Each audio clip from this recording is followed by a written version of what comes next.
नमस्कार दोस्तों, फिर से एक बार स्वागत है आप सबों को हमारे चैनल स्टोरी हेवन के साथ। आज हम फिर हाजिर हुए हैं एक नई जानकारी लेकर। तो चलिए शुरू करते हैं। दोस्तों, कल यानी मंगलवार को स्वतंत्रता दिवस है। सभी देशवासियों को ढेर सारी शुभकामनाओं के साथ सभी नौजवानों को यह कहना चाहेंगे कि यह देश हमारा है, इन्हें संभालना हम नौजवानों का काम है। साथ ही साथ उन जवानों को सहयोग करना है तथा आत्मविश्वास को बढ़ाना है जो हमारे देश की सुरक्षा के लिए बॉर्डर पर चौबीसों घंटे अपने घर परिवार को छोड़कर डटे रहते हैं। उन्हें भी बहुत बहुत धन्यवाद। दोस्तों, हिंदी प्रेरणादायक कहानियों का कारवां को आगे बढ़ाते हुए आज हम फिर आपके लिए लेकर आए हैं एक नई हिंदी प्रेरणादायक कहानी। तो चलिए शुरू करते हैं। आपने बहुत सी बार देखा होगा और महसूस भी किया होगा कि आप किसी मुश्किल या मुसीबत में फंसे हुए हैं और उस मुश्किल या मुसीबत से निकलने का कोई रास्ता नहीं दिखाई दे रहा। उस वक्त आप हिम्मत हारने वाले होते हैं या लगभग हार चुके होते हैं और उस स्थिति में आपको सभी देवी देवता, अल्लाह, भगवान, खुदा सब याद आ जाते हैं। और जब आप बिल्कुल टूट कर बिखरने वाले होते हैं तभी कोई व्यक्ति या कोई न कोई आशा की किरण आपकी ज़िंदगी में आती है और आपको उस मुश्किल मुसीबत से निकाल देती है। कल्पना करो कि आप कहीं जा रहे हैं और किसी ऐसी जगह पर आपकी गाड़ी खराब हो जाए जहां जंगल हो, सुनसान रास्ता हो और डरावनी रात का अंधेरा हो। आपके मोबाइल में नेटवर्क नहीं आ रहा हो या आपका मोबाइल का बैलेंस ही खत्म हो गया हो, मतलब आप किसी से कनेक्ट नहीं कर पा रहे हो और उधर से कोई भी गुजर ना रहा हो या एक दो गुजरे भी तो उन्हें आपकी मदद नहीं की। अब सोचो उस स्थिति में आपकी क्या हालत होगी। एक तो रास्ता, ऊपर से बदमाशों डकैतों का डर, जंगली जानवरों का डर अलग से। अब जरा सी आहट ही आपकी जान निकालने के लिए काफ़ी है। आपको साक्षात यमराज दिखाई देने लगेंगे। अल्लाह, खुदा, भगवान सभी एक साथ याद आने लगेंगे और जुबान पर बस एक ही बात होगी कि हे मेरे मालिक, हे मेरे भगवान, बस मुझे एक बार इस मुश्किल से निकाल कर सही सलामत घर पहुंचा दे। आपका खून सूखने ही वाला होता है कि तभी कोई आपके पास आकर रुकता है और आपकी मदद करता है, जिससे आप सही सलामत घर पहुंच जाते हैं और घर पहुंचकर आप उस व्यक्ति को बार बार धन्यवाद देते हैं। एक बहुत बड़े डॉक्टर तथा मशहूर, जिनका नाम मार्च था, वह एक कैंसर स्पेशलिस्ट थे। एक बार वे किसी सम्मेलन में भाग लेने के लिए किसी दूर के शहर जा रहे थे। वहां उनको उनकी मेडिकल रिसर्च के महान कार्य के लिए पुरस्कृत किया जाना था। वे बड़े उत्साहित थे तथा जल्दी से जल्दी वहां पहुंचकर पुरस्कार पाना चाहते थे। उन्होंने इस शोध के लिए बहुत मेहनत की थी। उनके जहाज़ के उड़ने के कुछ समय पहले तो ठीक ठाक थी, लेकिन जहाज़ ज्यों ही उड़ा उसके प्लेन में खराबी आ गई, जिसके कारण प्लेन को आपातकालीन लैंडिंग करनी पड़ी।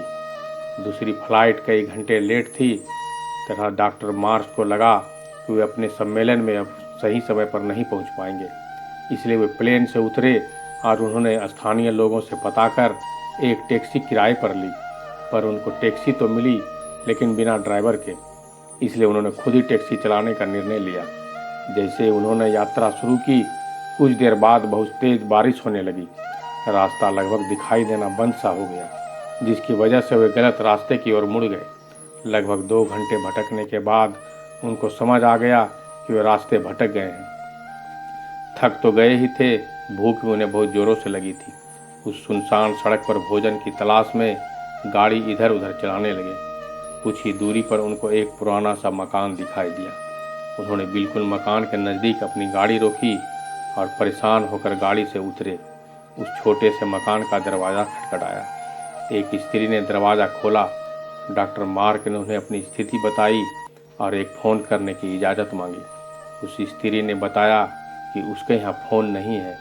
फिर भी उसने कहा कि आप अंदर आइए और चाय पीजिए, थोड़ा आराम कीजिए, मौसम थोड़ा ठीक हो जाने पर आगे चले जाना। भूखे और थके हुए डॉक्टर ने तुरंत हामी भर दी। उस औरत ने उन्हें बिठाया और बड़े सम्मान के साथ चाय दी। वो कुछ खाने को दिया। साथ ही उसने कहा कि आइए खाने से पहले भगवान से प्रार्थना करें और उनका धन्यवाद करें। मार्श उस स्त्री की बात सुनकर मुस्कुरा दिए और बोले, मैं इन बातों पर विश्वास नहीं करता, मैं मेहनत पर विश्वास करता हूँ। आप अपनी प्रार्थना कर लो। चाय पीते हुए डॉक्टर मार्श उस स्त्री को देखने लगे जो अपने छोटे से बच्चे के साथ प्रार्थना कर रही थी। उसने कई प्रकार की प्रार्थनाएं की। डॉक्टर मार्श को लगा कि हो न हो इस स्त्री को कुछ समस्या है। जैसे वह औरत अपने पूजा के स्थान से उठी तो डॉक्टर ने पूछा कि आपको भगवान से क्या चाहिए? क्या आपको लगता है कि भगवान आपकी प्रार्थना सुनेंगे? उस औरत ने धीमे से उदासी भरी मुस्कुराहट के साथ कहा कि ये मेरा लड़का है और इसको कैंसर है, जिसका इलाज मार्क नाम के डॉक्टर कर रहे हैं या वही कर सकते हैं, लेकिन मेरे पास इतने पैसे नहीं हैं कि मैं उनके पास उनके शहर जा सकूं, क्योंकि वो दूर किसी शहर में रहते हैं। यह सच है कि भगवान ने अभी तक मेरी किसी प्रार्थना का जवाब नहीं दिया है, लेकिन मुझे विश्वास है कि भगवान एक न एक दिन कोई रास्ता जरूर बनाएंगे। वे मेरा विश्वास टूटने नहीं देंगे। वे अवश्य मेरे बच्चे का इलाज डॉक्टर मार्श से करवा कर उसे स्वस्थ कर देंगे। डॉक्टर मार्श यह सुनकर बिल्कुल अवाक रह गए। कुछ पल के लिए वे खामोश से हो गए। उनकी आंखों से आंसू गिरने लगे। वे अपने मन में कहने लगे कि भगवान बहुत महान है। उन्हें सारा घटनाक्रम याद आने लगा। कैसे उन्हें सम्मेलन में जाना था, कैसे उनके जहाज को इस अनजान शहर से आपातकालीन लैंडिंग करनी पड़ी, कैसे टैक्सी के लिए ड्राइवर नहीं मिला और वे तूफान की वजह से रास्ता भटक गए। वे समझ गए कि यह सब इसलिए नहीं हुआ है भगवान को केवल इस औरत की प्रार्थना का उत्तर देना था, बल्कि भगवान उन्हें भी एक मौका देना चाहते थे कि वे भौतिक जीवन में धन कमाने, प्रतिष्ठा कमाने आदि से ऊपर उठे और असहाय लोगों की सहायता करें। समझ गए कि भगवान चाहते हैं कि मैं उन लोगों का इलाज करूं जिनके पास धन तो नहीं है, लेकिन उन्हें भगवान पर विश्वास है। उन्होंने उस स्त्री को सच्चाई बताई, उसके बच्चे का इलाज करके उसे बिल्कुल स्वस्थ कर दिया। वे असहाय और गरीब लोगों का इलाज भी करने लगे। तो दोस्तों, आप चाहे किसी भी मुश्किल में हो, चाहे आप कितनी भी बड़ी मुसीबत में आ जाए, आपको कभी भी भगवान के ऊपर से भरोसा नहीं तोड़ना है। अगर आप हिम्मत और धैर्य के साथ मुश्किलों का सामना करते हैं और आपको खुद तथा भगवान पर भरोसा रखते हैं, तो भगवान आपकी ज़रूर सुनेंगे, आपके विश्वास को टूटने नहीं देंगे। चाहे थोड़ी देर हो जाए, लेकिन वो आपके लिए कोई न कोई रास्ता ऐसा बनाएंगे जिससे आप उस मुश्किल से, उस मुसीबत से निकल जाओगे।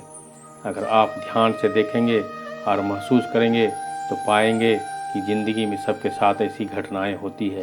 जब आप बिल्कुल उम्मीद खो देते हैं और हिम्मत हारने लगते हैं, तब आपको कहीं से अचानक मदद मिल जाती है, आशा की किरण दिख जाती है। तो बस आप धैर्य के साथ भगवान में विश्वास रखें। भगवान आपको हर मुश्किल से, हर मुसीबत से निकाल देंगे। धन्यवाद।